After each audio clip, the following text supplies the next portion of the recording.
안녕하세요. 유니서점입니다. 오늘 읽을 책은 나 같은 사람이 또 있을까? 입니다. 새벽 3시 즈음 피카 출판사에서 펴낸 책입니다.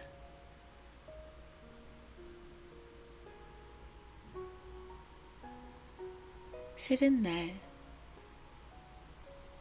밖에서 우는 일을 그다지 좋아하지 않아서 아무리 슬픈 일이 있더라도 사람이 많은 곳에서는 어떻게든 울지 않고 버텨내는 버릇이 있다.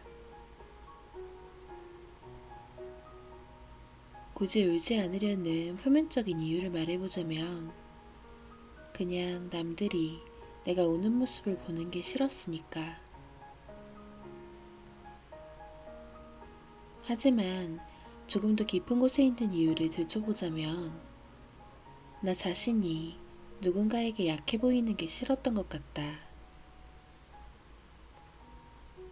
혹여 한 번 보고 말 사람들 앞이라고 해도 상황이 크게 달라지지는 않는다. 그럼에도 불구하고 결국 참을 수가 없어서 울어버렸던 때도 있었다. 길거리나 카페 같은 곳이 아니라 혼자 대중교통을 타고 어딘가로 이동할 때였던 것 같다.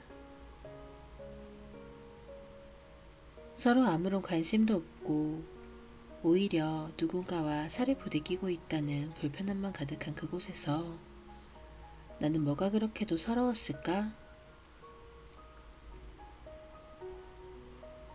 그냥 가끔은 마냥 이렇게 많은 사람들 사이에 아무것도 아닌 것으로 살아야 하는 게 싫었고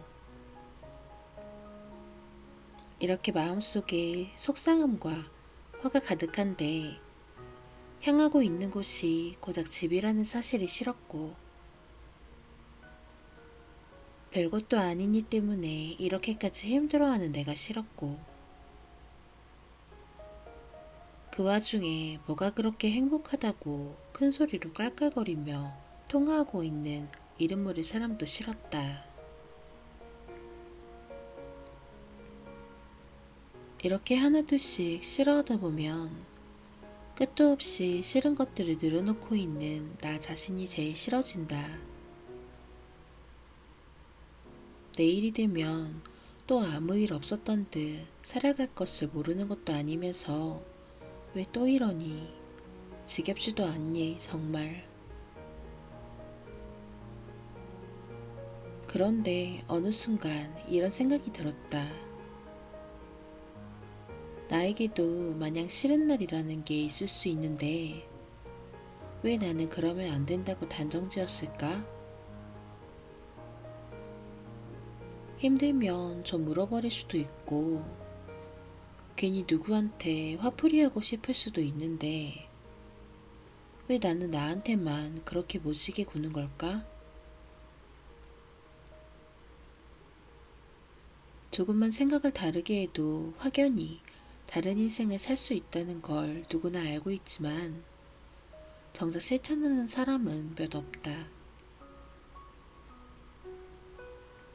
타고난 성격을 바꾼다는 건 어떻게 보면 말이 안 되는 것일 수도 있고 사실 그걸 꼭 바꿔야 하는 이유 또한 없다. 그저 내가 나같이 살겠다는데 남들한테 피해만 안 주면 되는 거지. 무슨 세상이 비까지 되겠다고 안 그래도 힘든 자신을 계속해서 벼랑 끝에 세울까? 남들한테는 한없이 다정하고 관대하면서 나 자신한테만큼은 끝없이 까다롭게 구는 사람들이 있다. 어떻게 보면 그것도 완벽주의다. 그렇게 사는 게 편하다고 하면 어떻게 할 바가 없고 이것도 성격인지라 쉽게 변하지 않을 걸 너무 잘 알고 있지만 꼭 그러지 않아도 된다고 말해주고 싶었다. 가끔은 실수하고 어떤 부분에서는 한없이 미숙하고 못난 모습을 보이게 된다 해도 사람들은 너를 크게 미워하지 않을 거라고. 그럼에도 불구하고 너를 진심으로 사랑해줄 사람은 어디에나 있는 거라고. 그러니까 너무 무서워하지 말라고. 너라도 너를 좀 안아주라고.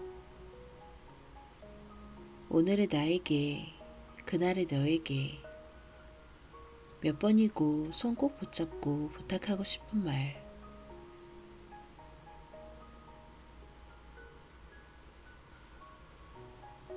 메비우스의 띠. 가끔은 하루 이틀 지나가는 게 그렇게나 아깝고,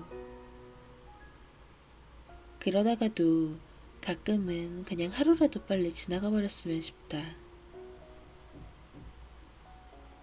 이렇게 사는 건 살아가는 게 아니라 죽어가는 것 같다고 생각하다가도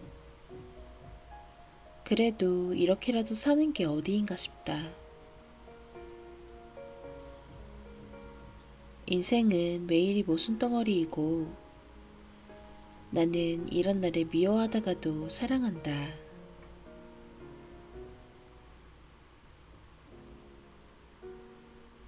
꼬리에 꼬리를 무는 생각들을 잠재우는 방법.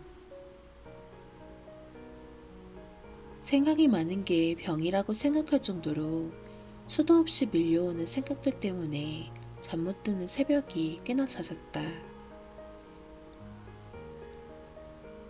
처음에는 그다지 문제가 되지 않는다고 여겼는데 생각이라는 게 참 무서운 것이 계속 하다 보면 좋은 쪽보다는 나쁜 쪽으로 흘러갈 때가 많아서 결국엔 정말 밑바닥에 깔려있던 우울까지 전부 끌고 오더라.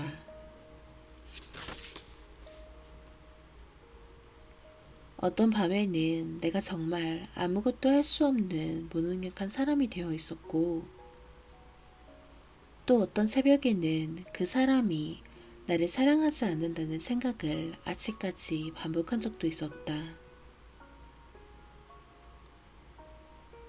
딱히 그럴 만한 이유가 있는 것도 아닌데 정말 별 핑계를 다 대어서까지 그게 마치 정해져 있는 진리인 양 끝까지 나를 합리화하는 걸 보고 이제는 정말 그만해야겠다 싶었다.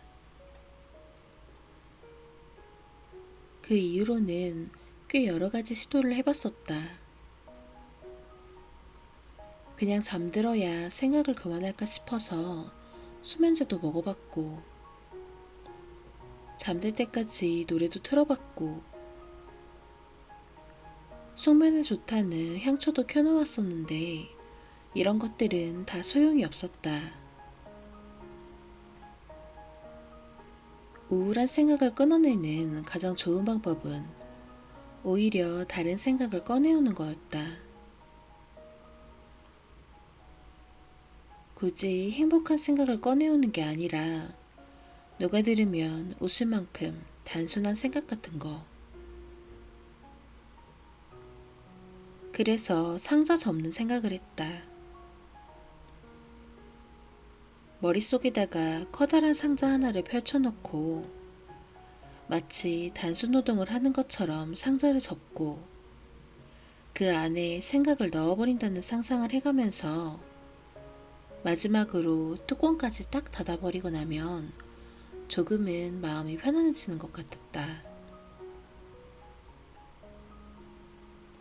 그렇게 잠이 들 때까지 상자를 접다 보면 다음날 아침에는 어떤 우울이 나를 파먹었는지 기억조차 못하는 내가 나를 반기었다.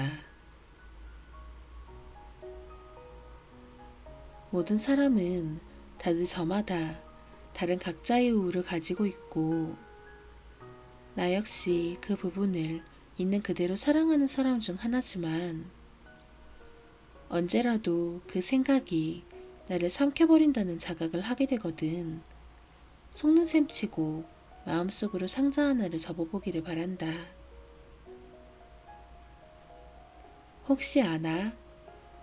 다른 것도 아닌 그 단순함이 마음을 되살릴 수 있을지?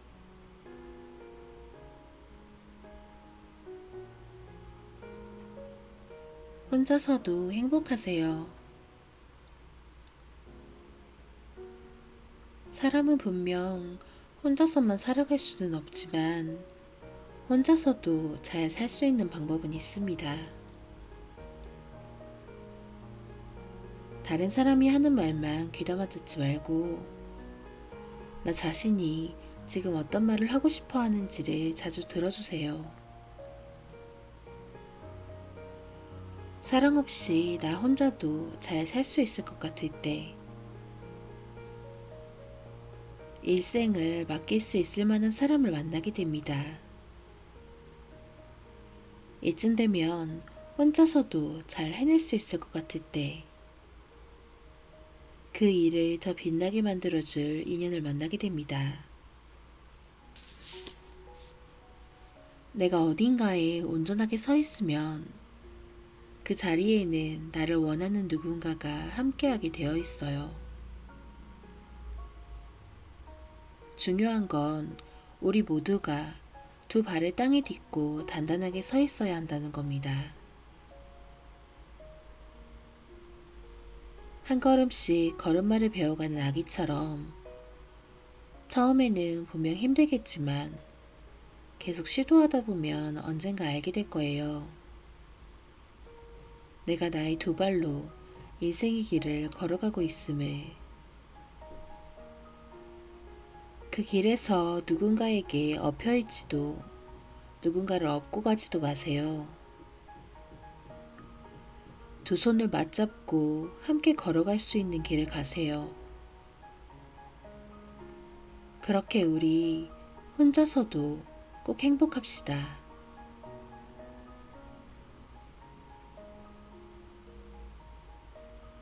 세상 가장 낮은 곳에 대하여 웬만하면 힘든 티를 내고 싶지 않았다. 내 밑바닥을 누군가에게 보여주는 일은 항상 조심스럽지 않던가? 물론 이걸 다 드러내고 사실 나는 이런 사람이야 하고 보여줬을 때 내가 아는 너는 이런 애가 아닌데 하는 말로 쉽사리 곁을 떠나버릴 사람이라면 애초에 인연을 지속하지 않는 편이 좋겠지만 그래도 옆에 있는 사람을 잃고 싶지 않은 건 어쩔 수 없다. 그래서 오늘도 나는 내 안의 우울을 억지로 집어삼켰다. 수면 밖으로 드러나면 또 한 번 누군가를 잃게 될 수도 있으니까. 세상에서 가장 약점이 많은 사람은 잃을 것이 많은 사람이라고 했다.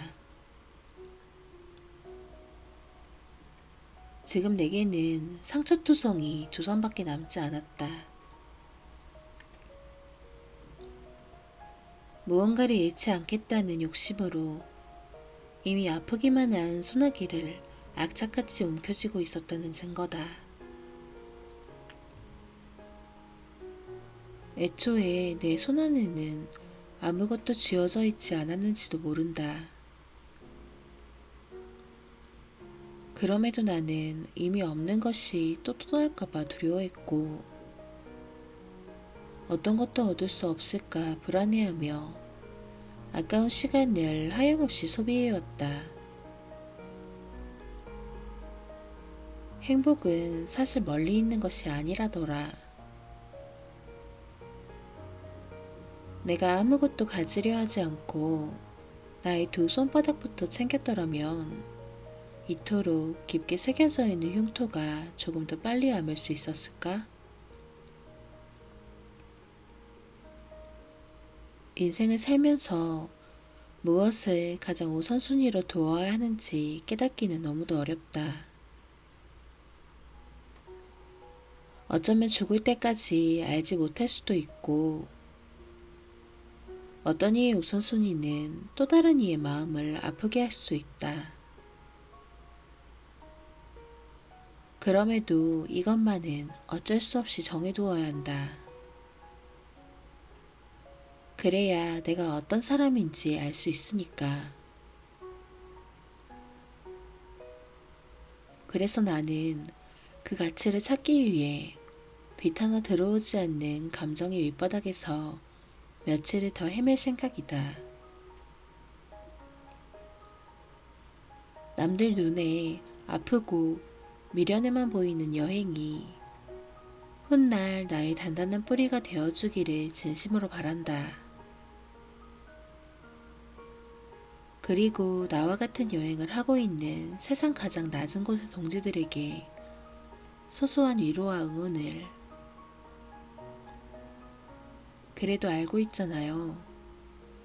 우리는 이 안에 대체 뭐가 있는지.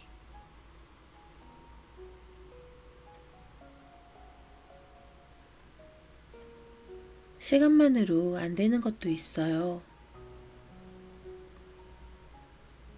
너무 오래 서 있다거나 피곤해서 무리가 오거나 하면 몸이 퉁퉁 붓잖아요. 몸도 상태가 안 좋으면 그렇게 티를 내는데 왜 마음이 다쳐서 붓고 아픈 건 별거 아니겠지 하고 넘어가는지 모르겠어요. 몸의 건강만큼이나 마음의 건강도 중요합니다. 내 마음이 지금 많이 안 좋구나 싶으면 괜찮아지겠지 하고 자만하지 말고 정말 괜찮아질 수 있는 조치를 취하세요. 조금 망가진 것을 고치는 데에는 시간이 얼마 걸리지 않지만 전부 무너진 것을 다시 되돌리는 것은 시간만으로 해결할 수 없습니다.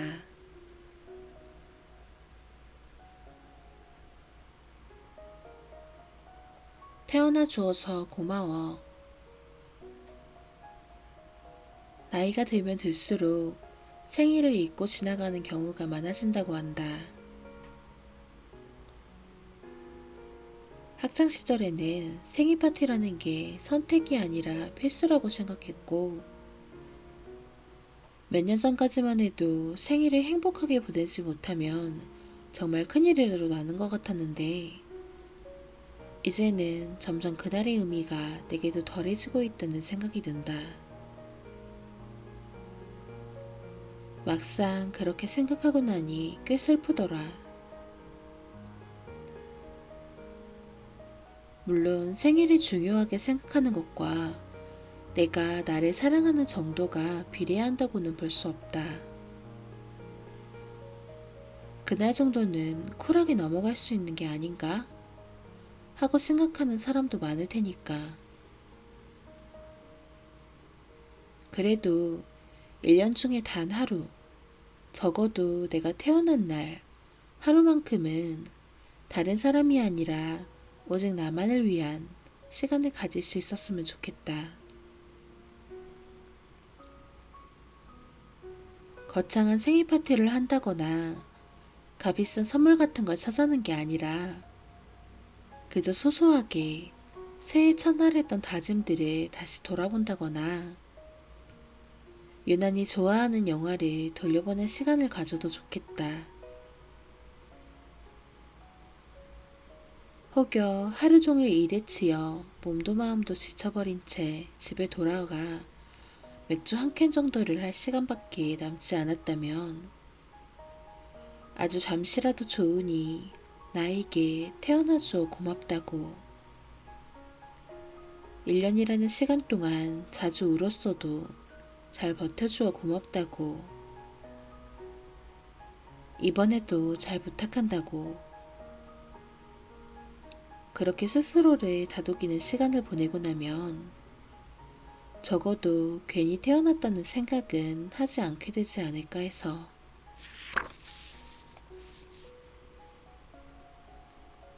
가끔 내게 생일이 싫다, 태어난 게 싫다 하며 말을 걸어오는 사람들이 있는데 저마다의 이유가 있다는 것을 알고 있기에 굳이 모든 걸 좋게 생각하라고 강요하고 싶지는 않지만 세상에 아무 이유 없이 태어나는 사람은 없고 태어나 무엇 하나도 이루지 못하는 사람은 없으며 굳이 커다란 무엇이 되지 않더라도 지금 그대로도 충분한 가치를 가지고 있다는 걸 꼭 말해주고 싶었다.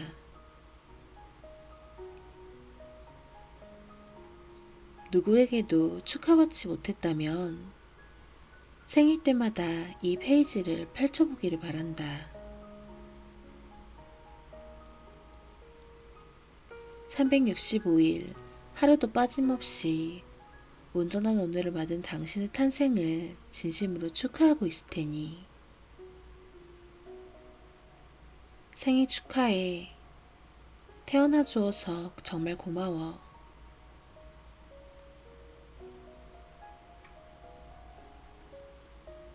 비가 온 뒤에는 무지개가 뜨겠죠. 충분히 사랑받고 있다는 걸 알면서도 어딘가 자꾸 비어버린 것 같은 기분이 들 때가 있다. 외로움은 애초에 다른 사람으로 채워질 수 있는 것이 아니다. 나 자신이 빈자리를 느끼지 않을 만큼 차있지 않으면 언젠가 그 자리가 잠깐이라도 시리게 되기 마련이다. 가끔은 이 나이 먹고 꿈을 꾼다는 게 좀 미련한 소리인 것도 같고, 그렇다고 마음속에 아무것도 품지 않은 채로 살자니 너무 재미가 없다. 처음부터 꿈 같은 거 꾸지 않고 사는 사람들도 많을 텐데, 뭐라도 있다 흐려지기라도 했으니 그것만으로도 만족해야 하는 건가?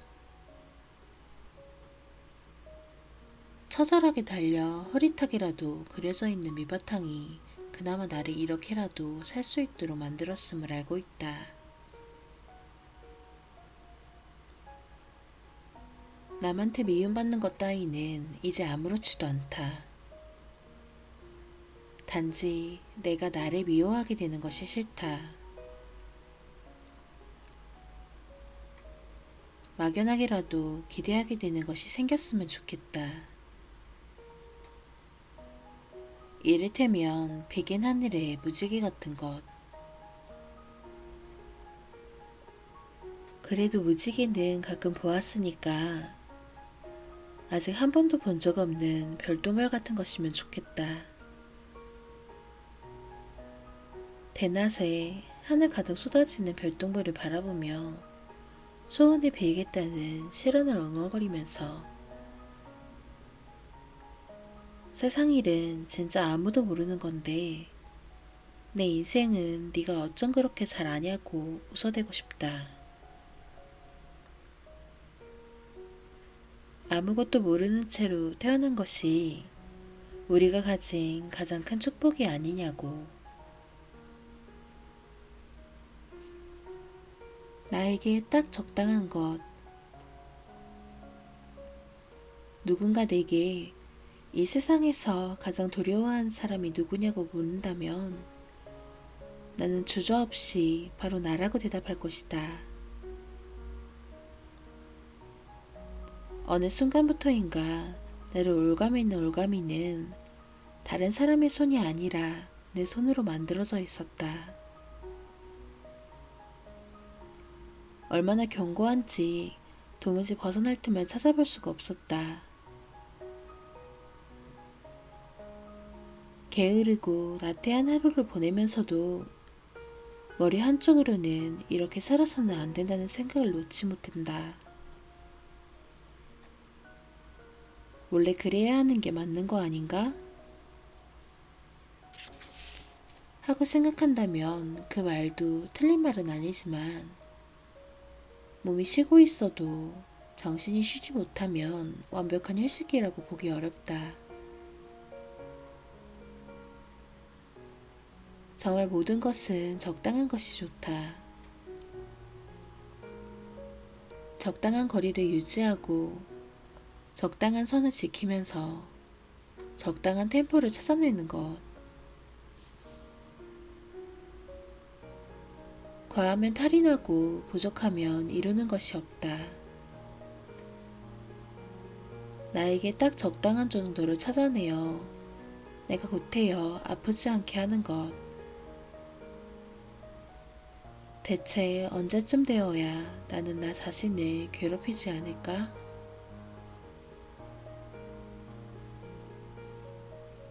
아무도 우는 법을 가르쳐 주지 않았다. 요즘에는 그래도 우는 것에 많이 관대해진 것 같기는 하지만 내가 초등학교에 다닐 때까지만 해도 눈물은 요약함의 상징이었고 친구들에게 놀림받을 만한 충분한 이유였다. 그렇게 우는 법을 제대로 배우지 못하고 성장한 어른들은 자라서도 마음을 숨기느라 바쁘다. 몇십 년을 그렇게 자라왔는데 남들이 그러지 않아도 된다고 옆에서 아무리 말한들 고치는 게 쉽지 않다. 상대방을 배려하지 않고 무작정 뱉는 조언은 조언이 아니라 일종의 감정 폭력이다. 우는 법이라는 건 사실 별거 없다. 눈물이 나오면 나오는 대로 두면 되는데 계속 참던 사람들은 그게 어느 순간 습관이 되어서 이제 우는 것도 내 마음대로 못하겠다고 하더라. 그리고 사실 제일 문제는 잘 울던 사람이 좀처럼 울지를 못하는 거다. 슬픈 영화 속 한 장면만 보아도 눈물을 펑펑 쏟아내던 친구가 언제 한번 한참 소가리를 하고 나더니 훨씬 슬픈 영화를 보고 있는데도 미동조차 없는 걸 보고 어찌나 마음이 아프던지. 할 수만 있다면 너에게 다시 우는 법을 가르쳐주고 싶다.